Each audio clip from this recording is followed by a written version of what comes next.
जैसा कि आप लोग को पता है कि आजकल देश में इलेक्शन का माहौल है, तो आज हमारे साथ हैं हर्ष भाई सर। आज हम उनसे 10 क्वेश्चन पूछने वाले हैं इलेक्शन से रिलेटेड, और ये जो 10 क्वेश्चन होने वाले हैं ये लॉ से रिलेटेड होने वाले हैं, तो आप लोग को जुडिशरी में बहुत ही वो हेल्पफुल होने वाले क्वेश्चंस। तो सर पहला क्वेश्चन आपसे कि सर आप पहले कैसे हैं? बहुत अच्छे हैं और इस समय इलेक्शन का माहौल है और हम चाहते हैं कि स्टूडेंट लोग इलेक्शन के माहौल वाले क्वेश्चन से वाकिफ़ हो जाएं। तो सर पहला क्वेश्चन ये है कि इलेक्शन कमीशन जितने सीट्स पर चुनाव घोषित करता है उतने सीट्स पर क्यों नहीं चुनाव हो पाते हैं? देखिए, चुनाव तो घोषणा होती है 545 सीटों की, लेकिन जो चुनाव हो पाता है वो 543 सीट पर हो पाता है। और ये आज से नहीं हो रहा है, शुरू से हो रहा है, पहले इलेक्शन से हो रहा है। इसका जो रीज़न ये है कि 2 सीट जो है वो पाकिस्तान के कब्जे वाले कश्मीर की है, जो हमारा ही हिस्सा है।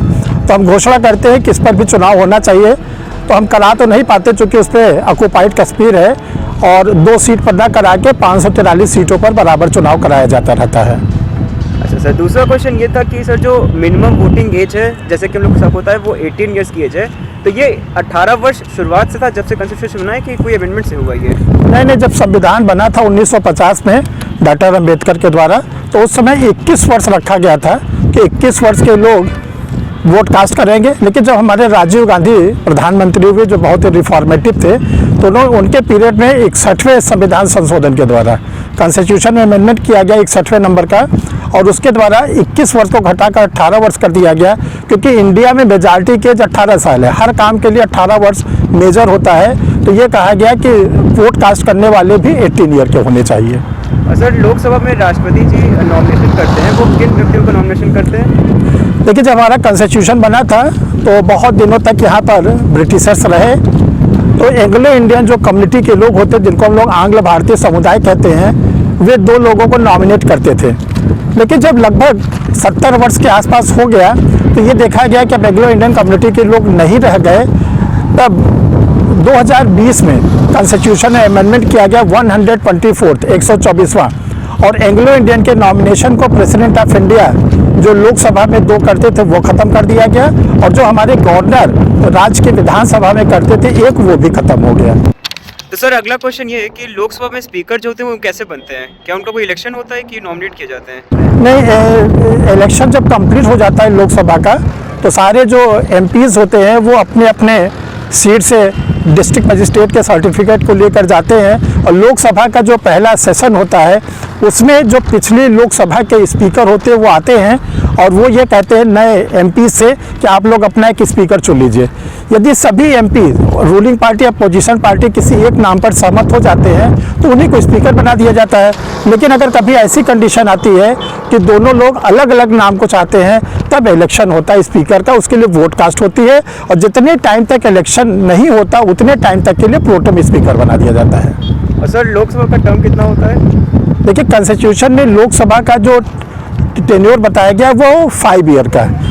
लेकिन होता क्या है कि अगर कभी ऐसी कंडीशन आती है कि लोकसभा में जो रूलिंग पार्टी है वो अपनी मेजॉरिटी को लूज़ कर देती है, यानी कि वो 50% से नीचे आ जाती है, तो ऐसी कंडीशन में लोकसभा डिसॉल्व हो जाती है, और हमारे इंडिया में कई लोकसभा अपना टेन्योर पूरा भी नहीं कर पाई। तो सर मतलब ये हम लोग कह सकते हैं कि लोकसभा 5 साल से पहले भी डिसॉल्व हो सकती है? हाँ, बिल्कुल हो सकती है, कई बार हुआ भी है। ऐसा थोड़ी नहीं है कि केवल ये प्रोविज़न ही है, हुआ भी है कई बार लोकसभा 5 साल के पहले भी डिसॉल्व हो गई है। सर क्या ये स्टेटमेंट सही है कि प्राइम मिनिस्टर का इलेक्शन नहीं होता है?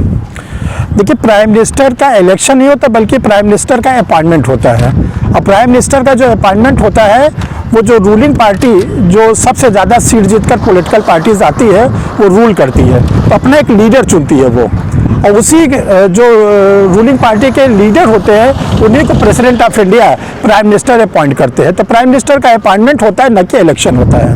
और सर लीडर ऑफ ऑपोजिशन जो होते हैं लोकसभा में, उनको क्या क्या सुविधा मिलती है? देखिए, जो रूलिंग पार्टी तो अपना प्राइम मिनिस्टर बना लेते हैं, ऐसी पॉलिटिकल पार्टी जो अपोजिशन के हैं और वो जीत कर आए हैं लेकिन वो गवर्नमेंट नहीं फॉर्म कर पाते, तो वो सब लोग यूनाइट होकर अपना एक लीडर चुनते हैं। उसको बोलते हैं कि leader of the opposition in Lok Sabha, उसको कैबिनेट मिनिस्टर के बराबर की पावर मिलती है। जो कैबिनेट मिनिस्टर की पावर होती है वही पावर जो होती है लोकसभा के लीडर ऑफ द अपोजिशन को मिलती है। बहुत ही इंपॉर्टेंट पोस्ट होती है ये भी। और सर जो पार्लियामेंट्री फॉर्म ऑफ गवर्नमेंट ये कहाँ से अडॉप्ट किया गया है? देखिए, हमारे कंस्टिट्यूएंट असेंबली के मेंबरान्स के दिमाग में आया कि हम लोग कौन सी गवर्नमेंट को फॉर्म करें। तो उन्होंने जो गवर्नमेंट को फॉर्म किया वो लिया ब्रिटिश कॉन्स्टिट्यूशन से, और उन्होंने बनाया parliamentary form of government Britain के कॉन्स्टिट्यूशन से। सर, जो ब्रिटेन में चुनाव होते हैं और जो इंडिया में चुनाव होते हैं, उनमें क्या डिफरेंस है, क्या मुद्दों का डिफरेंस है? देखिए, जो डेवलप कंट्री है, जिसको हम यूरोपियन कंट्री कह सकते हैं, उनके यहाँ जो चुनाव होते हैं उसके इश्यूज़ बिल्कुल अलग होते हैं। इश्यूज़ का मतलब ये होता है कि हम लोग साइंस एंड टेक्नोलॉजी में क्या करेंगे, हम लोग कंट्री के डेवलपमेंट में क्या करेंगे, हम लोग यूथ के लिए क्या करेंगे, कितना रोज़गार डेवलपमेंट करेंगे, इन सब पॉलिसी पर इलेक्शन होता है। हमारे यहाँ थोड़ा सिस्टम बिल्कुल अलग है। हमारे यहाँ इलेक्शन होता है कि हम रिजर्वेशन इतना कर देंगे, हम मंदिर का निर्माण करा देंगे, हम मस्जिद का निर्माण करा देंगे, हम लोगों को इतना सुविधा दे देंगे। तो ये इलेक्शन जो हमारे यहाँ है बिल्कुल अलग तरीके से होता है, और ये अन्य देशों में ऐसा चुनाव नहीं होता। हमारा इलेक्शन कभी भी नेशनल इशू पर नहीं होता है, उन प्रॉब्लम पर नहीं होता जो प्रॉब्लम इंडिया में शुरू से रही है, उस पॉइंट्स पर इलेक्शन है, जबकि डेवलप कंट्री में नेशनल इशू पर इलेक्शन होता है। यही दोनों डिफरेंस है। और सर, एक बोनस क्वेश्चन जिसका हर एक स्टूडेंट वेट कर रहा है कि आपके अनुसार हमें किसे वोट देना चाहिए? देखिए, 18 साल में आप मेजर हो जाते हैं, आपका वोटर लिस्ट में नाम आ गया है, तो आप खुद एनालाइज करिए कि कौन सा ऐसा पॉलिटिकल पार्टीज़ है, कौन सा ऐसा लीडर है जो कंट्री को बहुत आगे ले जा सकता है।